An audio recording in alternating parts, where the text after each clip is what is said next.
पाकिस्तान में एक और अफगान दहशतगर्द हलाक। शुमाली वजीरिस्तान दत्ताखिल में सिक्योरिटी फोर्सेस का ऑपरेशन। दहशतगर्दी में मुलव्विस अफगान शहरी को जहन्नुम वासिल किया गया। हलाक दहशतगर्द की शनाख्त लुकमान खान के नाम से हुई, जो सूबे खोस के जिला सुपेरा का रहने वाला था। ISPR के मुताबिक ये वाकया पाकिस्तान में दहशतगर्दी में अफगानों के मुलव्विस होने का नाकाबिले तरदीद सबूत है।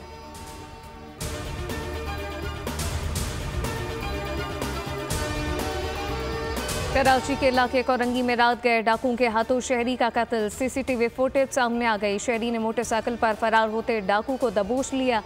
काफी देर तक खींचातानी जारी रही, कोई शहरी मदद को नहीं आया। आखिरकार डाकू ने शहरी को गोली मार दी और फरार हो गया।